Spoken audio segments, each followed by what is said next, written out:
मतचोरीच्या मुद्द्यावरून राहुल गांधींचा निवडणूक आयोगावर गंभीर आरोप। मुख्य निवडणूक आयुक्त मतचोरांना पाठीशी घालत असल्याचा आरोप।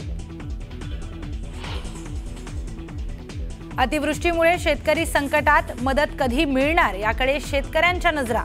देवाभाऊंनी शेतकऱ्यांकडे अधिक लक्ष द्यावं, शरद पवारांचा देवेंद्र फडणवीसांना सूचक सल्ला। ठाकरे बंधू एकत्र येऊन मुंबईत ताकद वाढली तर आम्हाला आनंद। पालिका निवडणुकीच्या तोंडावर ठाकरे बंधू एकत्र येण्याच्या चर्चांवर पवारांचं मोठं विधान। 75 नंतरही मी थांबलो नाही, त्यामुळे पंतप्रधान मोदींना थांबा म्हणू शकत नाही। मी माझ्या 75ला मोदी स्वतः आले होते, शरद पवारांचं मोठं विधान।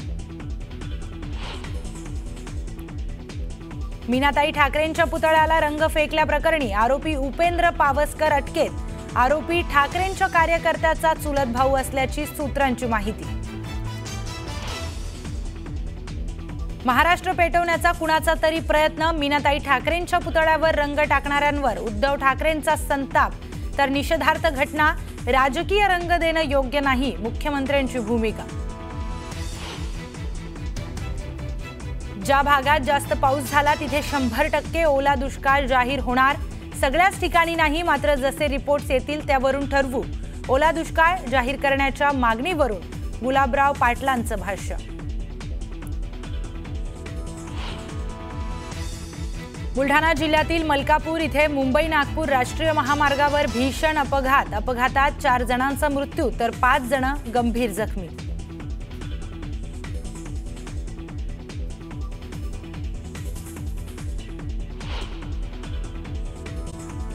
गंभीर आरोप केलेले आहेत।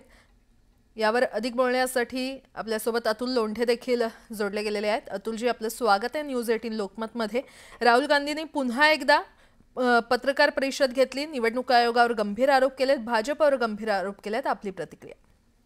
असं की त्यांनी आता तर समोर लोकच उभे केलेत सरळ सरळ, आणि ज्या पद्धतीने सॉफ्टवेअरनी नावं उडवले त्याचे पुरावे दाखवलेले आहे। सकाळी 4:50 37 सेकंदामध्ये कसे काय नाव डिलीट होऊ शकतात। तरुणांना आवाहन पण केलं की तुम्ही करून पहा, आणि कशा पद्धतीनं बाहेरून हे सगळं केलेलं आहे। आणि सीआयडीने 18 स्मरणपत्र दिल्यानंतर सुद्धा एकाही स्मरणपत्राचं उत्तर इलेक्शन कमिशनने देऊ नये, याच्यापेक्षा मोठा पुरावा अजून काय राहू शकतो की हे हँड इन ग्लो आहे। निवडणूक आयोग हे कठपुतली झालेलं आहे यांचं, भाजपचं, आणि हे मिळून क्राईम करत आहे, या देशाच्या लोकशाहीला संपवण्याचं काम करत आहे। म्हणून तर यांना एवढी मोठी बेरोजगारी आहे, महागाई आहे, लोक गरीब झालेले आहे, 80 करोडपेक्षा जास्त लोकांना अन्नधान्य द्यावं लागतं। अतुलजी, माफ करा, थोडंसं थांबवते। आपल्यासोबत भाजपचे सुधीर मुनगंटीवार देखील जोडले गेलेले आहेत। सुधीरजी, आपण ऐकलंच असेल, पुन्हा एकदा मतचोरीच्या मुद्द्यावरून राहुल गांधींनी गंभीर आरोप केलेले आहेत भाजपवर, निवडणूक आयोगावर, आणि निवडणूक आयोग कठपुतली झालंय भाजपचं, असं अतुल लोंढे म्हणतायत, आपली प्रतिक्रिया? नाही, ठीक आहे, अतुल लोंढेजी आमचे मित्र आहे, त्यांना काय म्हणायचं, त्यांच्या पक्षाची भावना काय आहे ते मांडत असतील।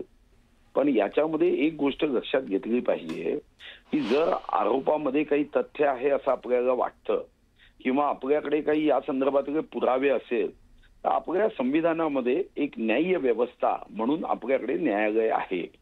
आपण सर्वोच्च न्यायालय, उच्च न्यायालय इथेही संपूर्ण पुराव्यासहित दाद मागू शकता।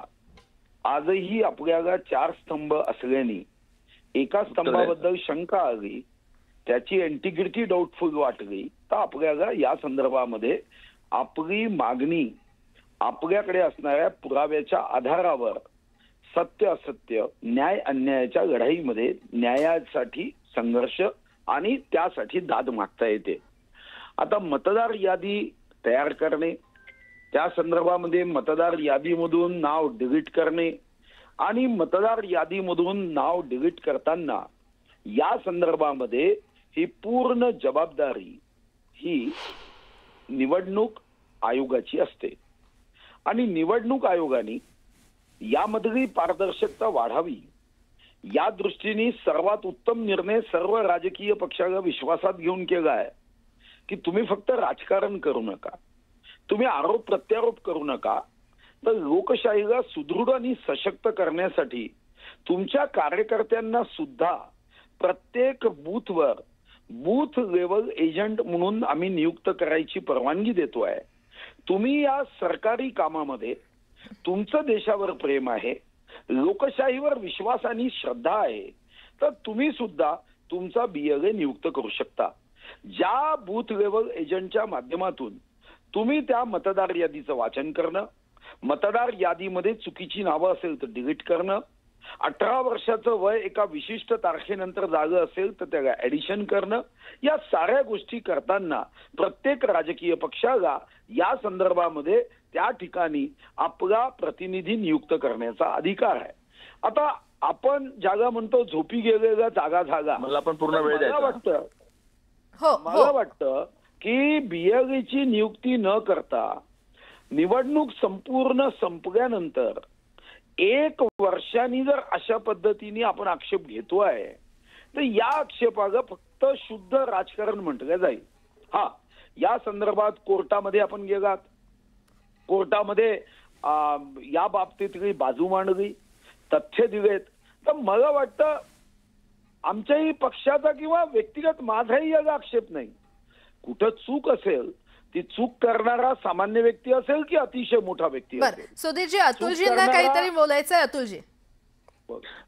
सुधीरजी, मी तुम्हाला सांगू इच्छितो की मी कंट्रोल रूमचा चेअरमन पण आहे आणि प्रत्येक BLAशी माझा कॉन्टॅक्ट आहे. मी तुम्हाला लिस्ट पाठवून देतो किंवा तुम्हाला निवडणूक आयोग तुमच्या हाताखालीच काम करत आहे, तुम्ही त्यांच्याकडनं आमच्या BLAची यादी मागून घ्यावी. नाहीतर मी तुम्हाला पुरवायला तयार आहे, ओपन प्लॅटफॉर्मवर पुरवायला तयार आहे. त्यांचे मोबाईल नंबर सुद्धा आहे. आपण न्यूज 18च्या लोकमतच्या प्लॅटफॉर्मवरच उभं दोघे जण आणि तिथून फोन करू आपापल्या BLAला फोन नंबर देऊन. हे काही बोगस फर्जी नंबर नाही आहे. दुसरी गोष्ट, हे BLA आणि BLOला न विचारता केलेलं आहे. आलनमध्ये जे सापडलं ना सुधीर साहेब, ते सापडलेलं आहे BLOला, कारण तिच्याच नातेवाईकाचं नाव काढून टाकलं होतं म्हणून इन्व्हेस्टिगेशन केलं आणि मग CID त्याच्यामध्ये आली. CIDचं इन्व्हेस्टिगेशन आहे नंबर 1. नंबर 2, राजुरामध्ये FIR आहे इलेक्शन कमिशनचा 20 ऑक्टोबर 2024चा. अजूनपर्यंत त्याच्यावर सुधीर भाऊ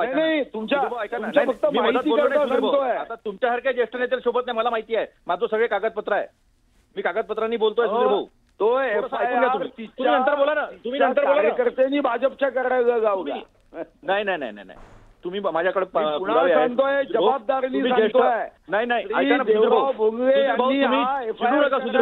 माझ्याकडे पुरावा आहे. सुधीर भाऊ, माझ्याकडे पुरावा आहे आणि तो पुरावा मी सगळा यांना दिलेला आहे.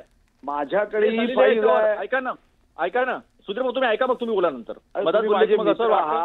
मी जसा विश्वास ज्येष्ठ नेते आहात, तुमचा पूर्ण सन्मान ठेवून सांगतो, माझं होऊ द्या आणि मग तुम्ही जे बोलायचं ते बोला. ठीक. तर तो त्याच्यावर आरोप जो आहे, त्याच्यावर पत्र जे आहे ते SDOला पत्र लिहिलं. आमचे तिथले आमदार जे होते सुभाष भाऊ धोटे यांनी ते पत्र दिलं. त्यानंतर इन्व्हेस्टिगेशन झालं, पुरावा झाल्यानंतर पोलीस स्टेशनमध्ये त्याच्यावर हे झाला, FIR झाला. FIRचा नंबर आहे 0629 आणि त्या FIR वरून सातत्यानं IP ऍड्रेस, ईमेल ऍड्रेस कोणत्या याच्यावरून केलं, कोणत्या फोन नंबरवरून रजिस्टर केलं, कोणत्या फोन नंबरवर OTP आहे आणि इतर इसेन्शियल जे आहे ते निवडणूक आयोगाला आणि सायबर टीमला कंटिन्यू मागत आहेत. स्मरणपत्र कंटिन्यू आम्ही देत आहोत.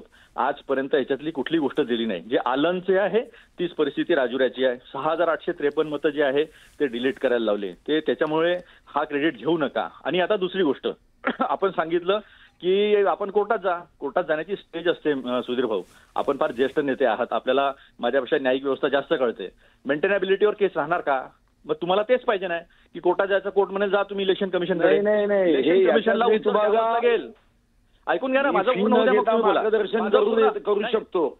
नाही, ऐकून घ्या ना, मी लॉ ग्रॅज्युएट आहे आणि मला कळते सर. मी लॉ ग्रॅज्युएट आहे. मी सुद्धा LLB आहे, बॅचलर ऑफ जर्नलिझम आहे, DBM आहे, MPhil आहे, MCOM आहे.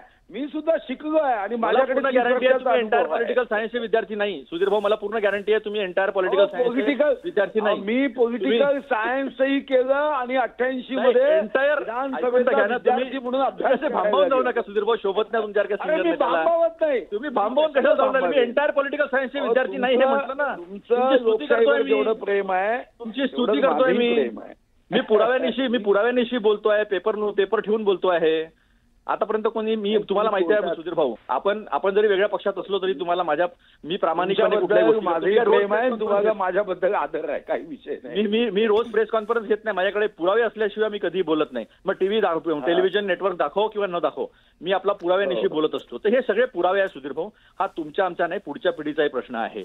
ही चोरी होत आहे, ही चोरी भाजपचे वरचे नेते करत आहेत, तुम्हाला कल्पना नसेल त्याची. सॉफ्टवेअर वापरत आहेत, ऑनलाईन डिलिशन होत आहेत, त्यामुळे BLO BLA ची जी सिस्टम आहे ती इथे कुठेच पिक्चरमध्ये नाही आहे. हे सरळ सरळ चोरी आहे आणि ही चोरी पकडण्यासाठी गरजेचं आहे, कारण की ही लोकशाही तुम्ही आम्ही जपलेली आहे. हे जाऊ दे, नवीन नेते आलेले जाऊ दे, आहे क्रिमिनॅलिटी होत आहे, पण पुढच्या पिढीला आम्ही काय कोणता देश देतो आहोत, कशी लोकशाही देतो आहोत हे आवश्यक आहे. कारण की काही फरक पडत नाही ना. मग बेरोजगारी असो किंवा सुधीर भाऊ सारख्या व्यक्तीला मंत्रिमंडळातून काढून फेकून दिलेलं असो, काही फरक पडत नाही ना, कारण की आम्ही चोरी करून जिंकून आलेलो आहे. आता तुमच्या नेत्याला बाहेर ठेवण्याचं कारण काय? आम्ही तर तुमच्यामध्ये मुख्यमंत्री पाहत होतो, किंवा विदर्भातल्या एका शेवटल्या टोकाचा व्यक्ती मुख्यमंत्री होईल इतकी सिनियरिटी तुमची, तुम्हाला काढून टाकलं. काही फरक पडत नाही ना. तुम्हाला कधी हरवून कधी जिंकू शकतात. नितीन गडकरींनी आरोप केलेला की 3.5 लाख मतं त्यांच्या मतदारसंघातले वगळले. याच्यानंतर बीजेपीने तर सोबत यायला पाहिजे काँग्रेसच्या ह्या याच्यावर, कारण प्रश्न लोकशाहीचा आहे. अशा पद्धतीनं काही लोक मिळून जर करत असतील तुमच्याच पक्षातले ज्येष्ठ किंवा अजून जे कोणी XYZ असेल त्याच्यामध्ये बीजेपी का सोबत उभी राहत नाही? सुधीरजींना काय बोलायचं? आरोप तर गडकरींनी पण केलाय. नाही, मला राजुरा विधानसभेबद्दल माहिती आहे, मग देशाबद्दलचा माझा अभ्यास नाही आहे. राजुरा विधानसभेबद्दल मी तुम्हाला विश्वासाने सांगू शकतो की असं कोणी करण्याचा प्रयत्न होऊ नये याच्यासाठी मुद्दाम जागरूक होते आमचे कार्यकर्ते. आता सन्माननीय त्या ठिकाणचे जे आमदार आहे देवराव भोंगळे, मला आठवतं की त्यांनी या संदर्भातल्या तक्रारी केल्या, कंप्लेंट केल्या, आणि ज्यांनी कोणी चूक केली मी देवरावजीशी बोलून तुम्हाला कॉपी देतो. तुम्हाला सुद्धा तुमच्या पुराव्यामध्ये मदत होईल. मी तुम्हाला कॉपीज दिलेले आहे. त्या दिवशी प्रेस कॉन्फरन्स घेतली तेव्हा सगळ्या कॉपीज तुमच्याकडे अवेलेबल आहे. कोणी तक्रार केली, FIR कुठे झालं नाही, देवरावजींनी अजूनही 19,000 मतं आहेत सुधीर भाऊ. 19,000 मतं अजूनही वाढवलेले आहेत आणि ते आता लवकरच बाहेर काढणार मी. ठीक आहे. अतुलजी आणि सुधीरजी, तुम्हा दोघांचेही मुद्दे लक्षात आले. धन्यवाद न्यूज 18 लोकमतशी संवाद साधण्यासाठी, सविस्तर प्रतिक्रियेसाठी.